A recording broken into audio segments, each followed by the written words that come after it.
Okay, let's dive right into this explainer, because today we are going to rethink a very stubborn, very common myth about human behavior. For decades, we've basically been sold this idea that if you want to eat healthier, save more money, or stick to learning a new skill, you just need to dig deep. You need more grit, more motivation, more of that brute force willpower. We tend to treat self-improvement like it's this strict test of our internal moral strength.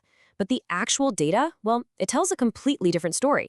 Today, we're looking at research from leading behavioral experts like James Clear, Dr. Ursina Teuscher, and Harvard's Cass Sunstein. And they're all pointing to a pretty fascinating reality. Relying on pure willpower is essentially a losing game. And that brings us to the core thesis here, which is simple but absolutely profound. Environment is greater than motivation. Now, I know, this can feel a bit counterintuitive, right? As humans, we really pride ourselves on our free will. We love to think we're entirely in control of every single choice we make. But James Clear makes a really compelling case that the #1 driver of behavior change isn't actually your internal motivation at all. It's the invisible choice architecture of the spaces you spend your time in. It's that subtle, often completely unseen hand of your environment that really dictates your daily actions. Bottom line, if you want to change your behavior, you don't necessarily need to change your mind. You just need to change your surroundings. So, choice architecture, hacking your habits and society. In this explainer, we're going to explore how to hack your own habits at the micro level, and then we'll scale all the way up to examine the ethical questions of societal nudging. Let's start with Section 1, the science of nudging, and a really fascinating cafeteria case study. To truly grasp just how powerful choice architecture is, we kind of have to look at it in action.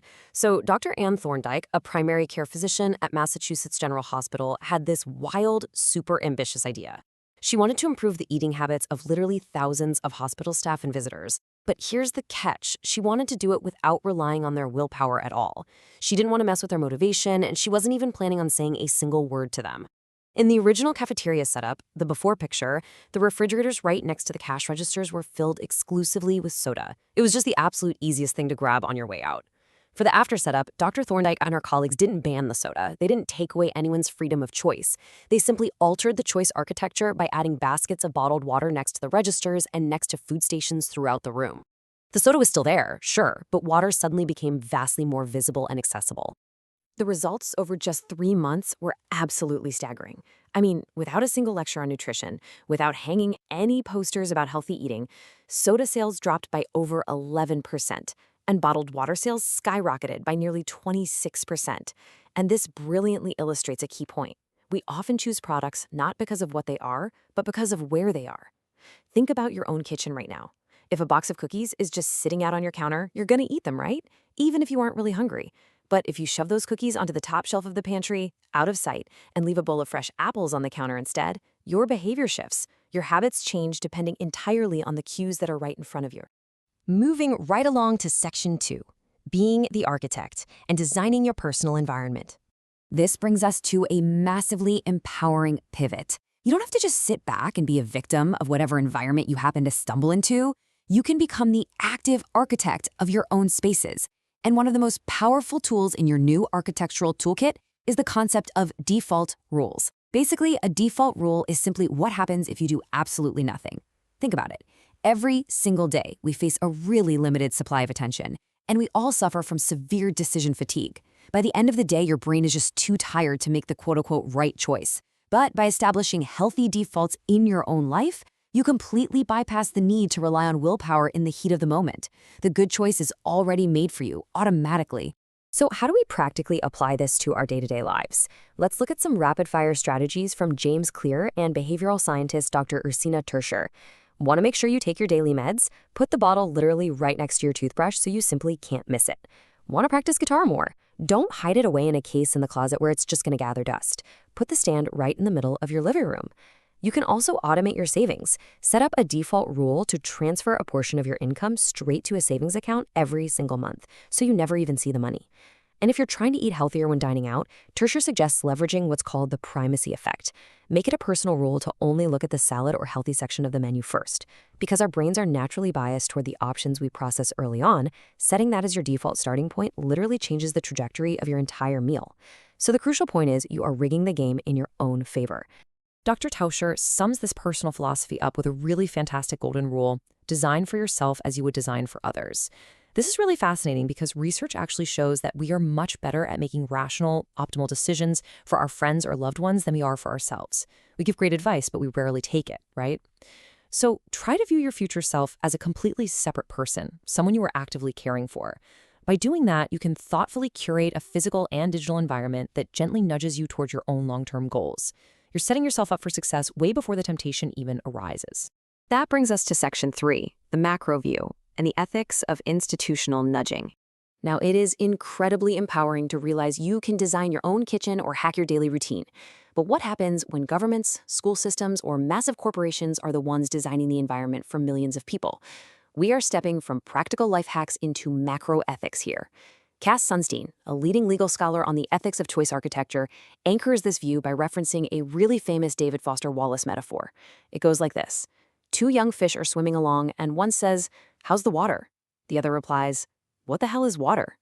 Sunstein points out that choice architecture is exactly like that water. It's an invisible, completely unavoidable force surrounding us at all times, shaping our behaviors in ways we rarely even consciously notice. And because it's quite literally everywhere, Sunstein argues that objecting to the concept of nudging entirely is basically pointless. You literally cannot escape it. Think about it. Nature and the weather naturally nudge you to stay indoors or seek shelter. The very foundations of our society, basic property, tort, and contract laws, establish legal defaults that we live by every single day without even thinking about them. Spontaneous social customs create really powerful norms that seamlessly guide how we speak and interact with each other. Even using a GPS system is a nudge. It guides your route efficiently, but it leaves you entirely free to ignore it, turn off the app, and just take the scenic way home. The architecture is always there.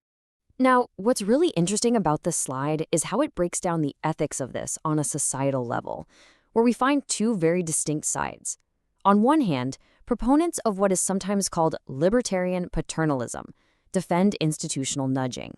They argue that it can promote social welfare and actually increase individual autonomy by helping us navigate overly complex systems, like signing up for a retirement plan or picking a health insurance policy.